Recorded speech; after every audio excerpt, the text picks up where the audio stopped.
buying a property with high vacancy. Today on the Dailiest Show. 5, 4, 3, 2, 1, 0, ignition, liftoff.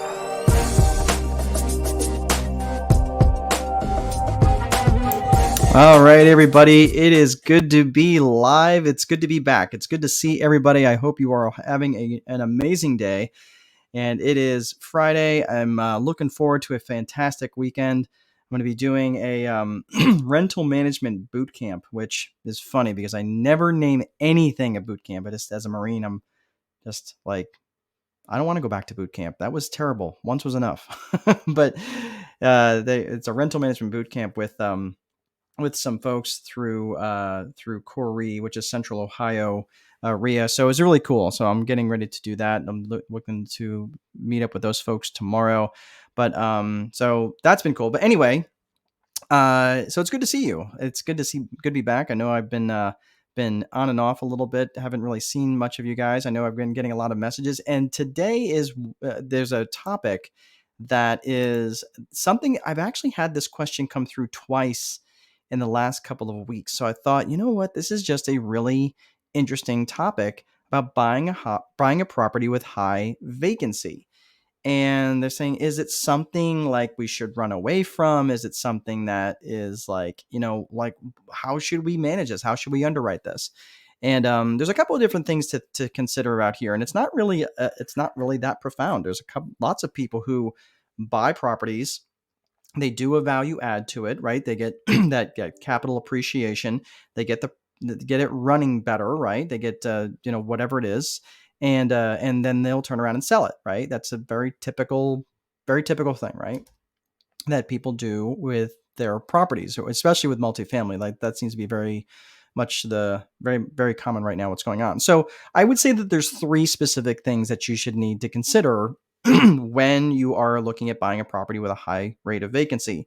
And this, even though I will tell you right now that my bailiwick is not necessarily multifamily, in both of these cases, this was a question related to multifamily.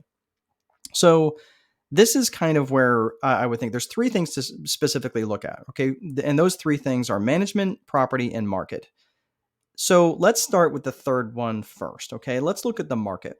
And the interesting thing was when you're looking at a property that's got bad vacancy or a high vacancy rate. So you tend to look at the property, especially this is multifamily. Multifamily does have higher rates of vacancy than single family, at least in most of the markets that I'm familiar with.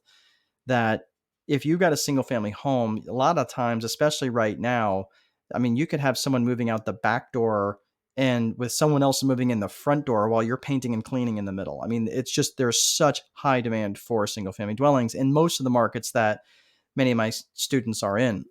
So single family, and for me, that's been my truth all along. Single family dwellings have always had very low rates of vacancy. In fact, like I said, it's not uncommon to have it where someone moves out on a Friday and you have someone moving out on a Monday.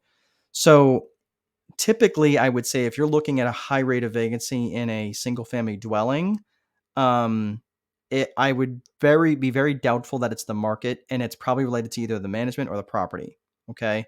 So the market specifically that I would be interested in is what's going on with the market that might be causing there to be a higher rate of vacancy than normal. And I would say, like, is there something going on where there was jobs that were lost, where there was something going on in a particular area, where the crime is starting to get out of control.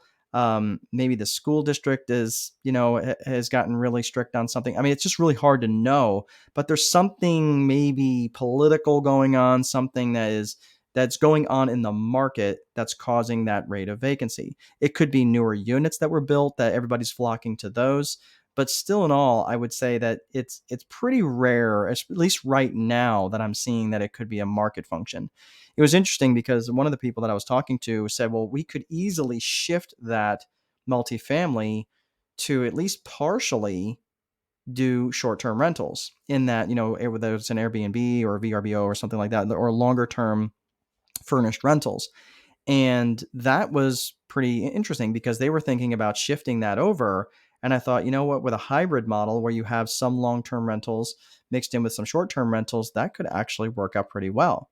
Where you have maybe one person that lives on site that could be the, on site property manager, or at least just someone that could handle, if one of your short term renters needed something. And of course, that's more of the hospitality type business than it is the rental business.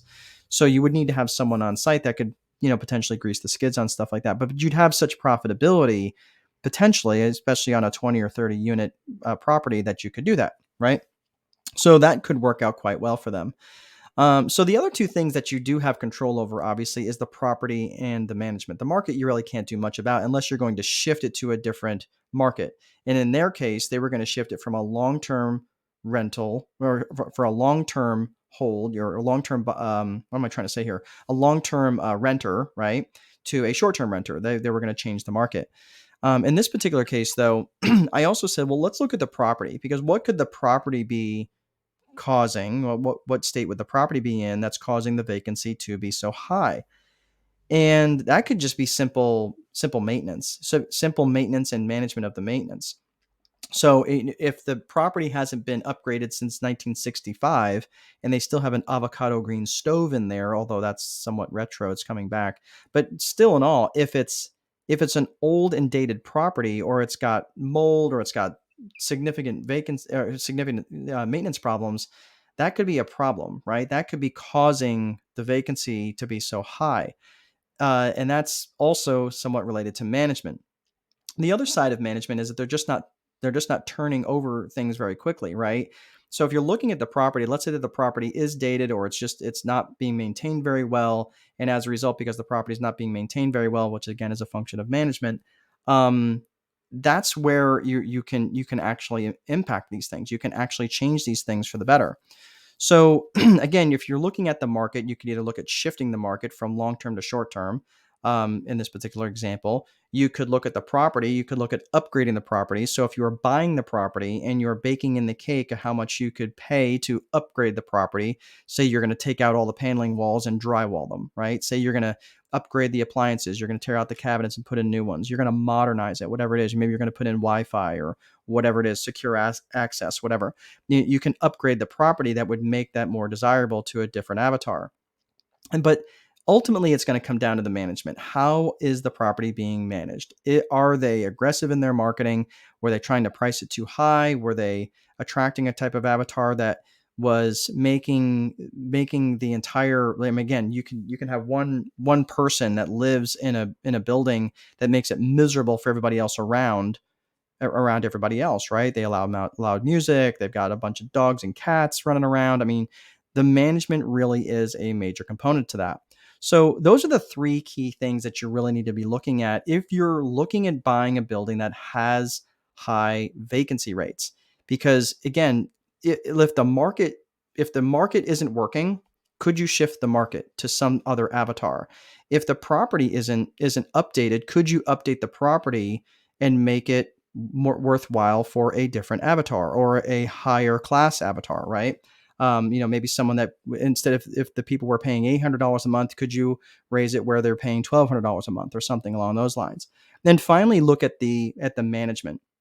What specifically is the management doing to keep the vacancy low, or what are they not doing basically, that is causing the property to experience cash flow problems and of course experience an actual vacancy? So those are the three things that I would look at. And even though, if you're looking at buying this property, the main thing is what would you do differently? Now, a lot of stuff I talk about, and not shameless plug here, but the Time Wealthy Investor 2.0, a lot of that stuff is in there. A lot of that stuff is in there, how you can actually manage the properties a little bit better. And I really don't want to make you into a landlord. I actually want to make you into a business owner where you have somebody else that you are overseeing that manages that property for you. So that is all I have for today, folks. I hope you have a great weekend plan. I know it's a Super Bowl weekend, so I know some of you have already probably started on your festivities with that. So hopefully you are safe, whatever it is that you're doing. And please be sure to place a value on your free time, because if you don't, someone else will. But most important, there is no amount of money that will make time irrelevant. Have an awesome day. Have a safe weekend, and we'll see you next time.